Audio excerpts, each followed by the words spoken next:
राष्ट्रवादी काँग्रेसच्या वतीने ठाणे काँग्रेस कार्यालयाबाहेर केलेल्या आंदोलनानंतर लगेच ठाणे काँग्रेसच्या वतीने ठाणे नगर पोलीस स्थानकात जाऊन ठाणे शहर जिल्हा काँग्रेस कमिटीचे अध्यक्ष राहुल पिंगळे यांच्या नेतृत्वाखाली निवेदन आले व संबंधितांवर कडक कारवाई करण्याचे निवेदन केले। जर का 3 ते 4 दिवसात संबंधितांवर कारवाई न केल्यास नगर पोलीस स्थानकात ठिय्या आंदोलन केले जाईल असे यावेळी जिल्हा अध्यक्ष राहुल पिंगळे यांनी प्रसार माध्यमाशी बोलताना सांगितले। यावेळी ठाणे शहर जिल्हा काँग्रेसचे पदाधिकारी ॲड प्रभाकर थोरात, ॲड दरम्यान सिंह, ॲड हिदायत मुकदम, ॲड वसंत जगदाळे, ॲड मनोज डाकवे, धर्मवीर मेहरुल, महेंद्र म्हात्रे, रवी कोळी, स्मिता वैती, संगीता कोटल, अंजली मयेकर, प्रियांका मयेकर, शांती येलावडेकर, नाना कदम, शिरीष घरत, हर्षल कोळी, चंद्रकांत पाटील, प्रसाद पाटील, सुभाष ठोंबरे, प्रवीण खैरालिया, मुन्ना राजुरिया, दर्शन कानडे, नरेश कॅरमकोंडा, निलेश पाटील, निलेश अहिरे, वसीम सय्यद, वीरेंद्र गुप्ता, प्रकाश मांडवकर, अंकुश चिंडलिया,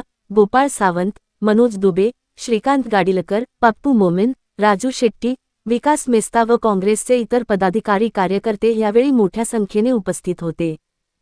तो गोंगी गुडिया याच्यावरून जो वाद झाला तर हा कुठलाही अपशब्द नाही, उपमुख्यमंत्र्यांच्या वर्तनाचं केलेलं ते वर्णन होतं। परंतु आज तुम्ही बघितलं असेल की ज्या पद्धतीने राष्ट्रवादी अजित पवार गटाचे कार्यकर्ते काँग्रेस कार्यालयावरती चालून आले, काँग्रेस कार्यालयाला तिकडे बाहेरच्या गेटला टाळा मारला असतानासुद्धा त्या गेटवरनं उड्या मारून ते आतल्या बाजूला गेले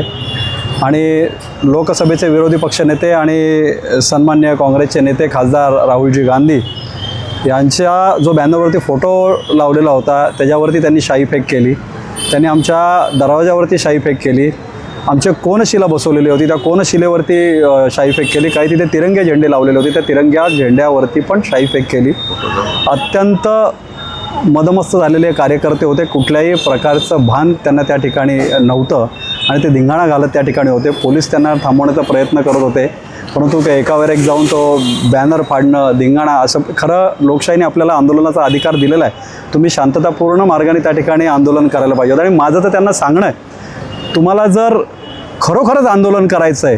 आणि खरोखरच तुम्हाला वाईट वाटत असेल आणि दिवंगत अजितदादा यांना जर न्याय तुम्हाला मिळवून द्यायचा असेल तर या महाराष्ट्रामध्ये त्यांच्यावरती कुठेही FIR झालेली नव्हती आणि त्यांच्यावर जी FIR झाली ती राहुलजी गांधी यांनी केलेल्या पाठपुराव्यामध्ये कर्नाटकमध्ये ती FIR दाखल करण्यात आली। खरं तर तुम्हाला जर मागणी करायची आहे, तुम्हाला आंदोलनं करायची आहेत तर तुम्ही त्याच्या विरोधामध्ये अजितदादांची चौकशी निपक्षपातीपणे त्या ठिकाणी का नाही झाली अपघाताची, का FIR नोंदवला नाही गेला, तर तुम्ही सत्ताधाऱ्यांविरोधात तुम्ही आंदोलनं करायला पाहिजे होते। परंतु जे राहुलजी गांधी तुमच्या पाठीशी उभे राहिले, तुम्हाला न्याय मिळवून देण्याचा त्यांनी प्रयत्न केला, FIR त्या ठिकाणी नोंदवली, त्या राहुल गांधींच्या ज्या प्रतिमेला त्या ठिकाणी असलेल्या फोटोला तुम्ही शाई फेकून मारताय, हे अत्यंत निंदनीय कृत्य आहे। मला वाटतं कसं आहे, हे जे कार्यकर्ते आणि हे पदाधिकारी होते ना यांना कोणी या ठिकाणी भाव देत नाही, कारण तुम्ही बघितलं असेल की ट्रिपल इंजिनची सरकार आहे आणि ह्याच्यामध्ये कुणीतरी मग आम्ही काहीतरी करतोय या दाखवण्याच्या प्रयत्नामध्ये ना यांना भारतीय जनता पक्ष विचारत ना यांना शिंदे सेना विचारत, त्यामुळे त्यांनी हे केलेलं कृत्य आहे। त्यामुळे पोलिसांना आम्ही ही झालेली सगळी घटना आम्ही निदर्शनास आणून दिलेली। बघा, त्याला जसाच तसं प्रत्युत्तर आम्ही सुद्धा त्या ठिकाणी देऊ शकत होतो, परंतु आम्ही गांधीगिरीच्या मार्गाने त्यावर चालणारे आम्ही काँग्रेसचे कार्यकर्ते आहोत। पोलिसांच्या निदर्शनामध्ये आम्ही या सर्व गोष्टी आणून दिलेल्या आहेत आणि त्यांच्यावरती लवकरात लवकर योग्य ती कारवाई होईल अशा पद्धतीची मागणी या ठिकाणी केलेली आहे। त्यामुळे या घडलेल्या घटनेचा आम्ही त्या ठिकाणी निषेध केला आणि यांच्यावरती लवकरात लवकर कार्यवाही व्हावी अशी मागणी आज आम्ही या ठिकाणी केलेली आहे। त्यांना सांगितलेलं आहे आम्ही आमचा यंत्रणेवरती विश्वास आहे आणि जे पोलीस प्रशासन आहे त्या पोलीस प्रशासनाला सुद्धा धक्काबुक्की करण्याचं त्यांनी त्या ठिकाणी काम केलेलं आहे। त्या ठिकाणी पोलिसांचं त्यासुद्धा ऐकलेलं नाही आणि या पद्धतीने जर कारवाई झाली नाही मग तो कुठलाही राजकीय पक्ष असो त्या पोलिसांचा धाकच त्या ठिकाणी राहणार नाही असं आम्ही पोलिसांना सांगितलं। आंदोलनं आम्ही सुद्धा करतो ना,